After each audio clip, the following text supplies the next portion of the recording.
Bismillahirrahmanirrahim. Assalamu alaikum dear students. How are you? I hope you'd be fine. This is new syllabus primary mathematics workbook 5B. Chapter number 14 आज हम start करने जा रहे हैं।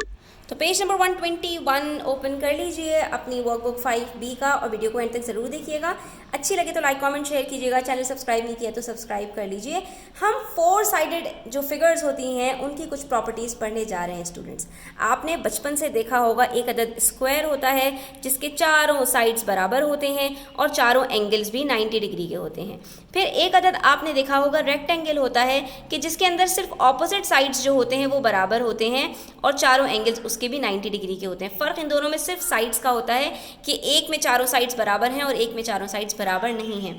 फिर एक आ जाता है हमारे पास पैरेललोग्राम स्टूडेंट्स के। इसके अंदर हमारे पास ये रेक्टेंगल की तरह इसलिए होता है क्योंकि इसके अंदर जो ऑपोजिट साइड्स हैं वो तो इक्वल होती हैं। जैसा कि आप यहाँ पर देख सकते हैं कि लाइन AB और लाइन DC आपके पास इक्वल हैं। इसी तरह से लाइन AD और लाइन BC आपके पास इक्वल हैं क्योंकि ये दोनों पैरेलल हैं, ठीक है। लेकिन इसके अंदर कोई भी एंगल आपके पास 90 डिग्री का नहीं होता क्योंकि वहाँ पर आपके पास एग्जैक्ट L बन रहे होते हैं। स्क्वायर और रेक्टेंगल में यहाँ पर आपके पास कोई भी L नहीं बन रहा होता, ठीक है। तो इसकी वजह से पैरेललोग्राम हमारे पास रेक्टेंगल से डिफरेंट होता है।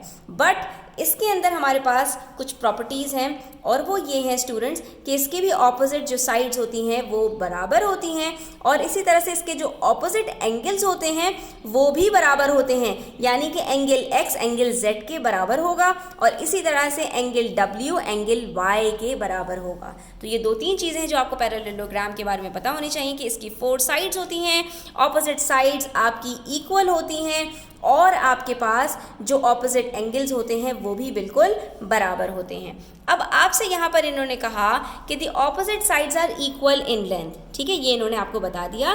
तो अब आप ये बताइए कि जो लाइन AB है ये किसके बराबर होगी? इसके ऑपोजिट क्या है? DC, तो ये DC के बराबर होगी। इसी तरह से जो लाइन AD है ये इसके ऑपोजिट क्या है? लाइन BC, तो ये इसके बराबर होगी। उसके बाद आपसे कह रहे हैं the opposite sides are parallel to each other. ये जो लाइन होती, ये जो यहाँ पे इन्होंने सिंबल बनाया है स्टूडेंट्स, ये पैरेलल की निशानी होती है। तो अब आप ये बता दीजिए कि लाइन DC किसके पैरेलल है?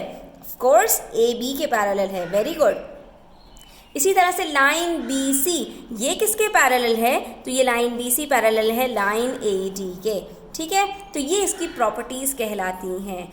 उसके बाद आपसे कह रहे हैं the opposite angles are equal, opposite angles भी इक्वल हैं। तो भाई यहाँ पर एंगल W के ऑपोजिट कौन सा है?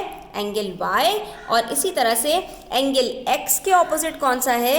एंगल Z, ठीक है। तो ये भी इक्वल होंगे।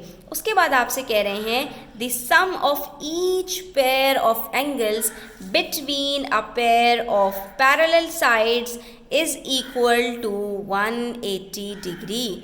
आपसे यहाँ पर कह रहे हैं स्टूडेंट्स कि ये जो 2 पैरेलल साइड्स होती हैं ना, इसकी ये जो ट्राइंगल आप देख रहे हैं इसकी जो 2 पैरेलल साइड्स होती हैं इसके बीच में जो 2 एंगल्स होते हैं ना ये भी हमेशा 180 डिग्री के बराबर होते हैं। यानी एंगल W और एंगल X दोनों का जो सम होगा वो मिलकर 180 डिग्री बनाएगा। हम ज़रा इसको कैलकुलेट करके भी देख लेते हैं, ठीक है। तो चीज़ ज़्यादा अच्छी समझ में आ जाती है। अब यहाँ पर मैं D को रखती हूँ और एंगल B को ज़रा कैलकुलेट कर लेती हूँ। तो एंगल B मेरे पास कितना आ रहा है स्टूडेंट्स? ज़रा हम यहाँ पर देखते हैं इसको। ये मेरे पास आ रहा है कुछ 72 डिग्रीज़। तो दूसरा एंगल मेरे पास कितना आना चाहिए? मेरे पास आना चाहिए 108 डिग्रीज़, ठीक है। तो यहाँ पर मैं एंगल A को भी ज़रा कैलकुलेट करके देखती हूँ और ये मेरे पास कितना आ रहा है?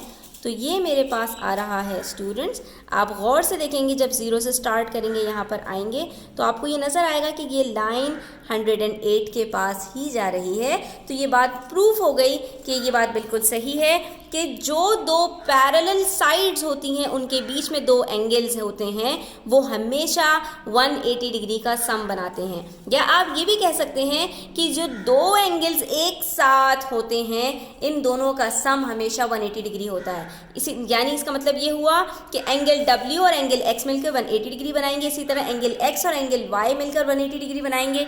एंगल Y और एंगल Z मिलकर 180 डिग्री बनाएंगे और इसी तरह से एंगल Z और एंगल W भी मिलकर 180 डिग्री बनाएंगे। तो इसी बात को हम यहाँ पर लिख देते हैं कि सबसे पहले हम एंगल ए यानी उसके कॉरस्पॉन्डिंग में जो एंगल डब्ल्यू है वहाँ से स्टार्ट करते हैं। तो एंगल डब्ल्यू उसके बराबर वाला एंगल जेड 180 डिग्री के बराबर है। इसी तरह से एंगल जेड और एंगल वाई 180 डिग्री के बराबर है। इसी तरह एंगल वाई और एंगल एक्स 180 डिग्री के बराबर है। और इसी तरह एंगल एक्स और एंगल डब्ल्यू, और आप इसको उल्टा भी कर सकते हैं कि W X, X Y, Y Z और जेड डब्ल्यू भी 180 डिग्रीज बनाएंगे। ठीक है, तो आज का लेसन यहीं तक रखते हैं। इंशाल्लाह नेक्स्ट वीडियो में हम मज़ीद इस तरह की चीज़ें सीखेंगे। अपना बहुत ख्याल रखिएगा, चैनल को सब्सक्राइब करके जाइएगा और thanks for watching the video till the end. Take care, अल्लाह हाफिज़।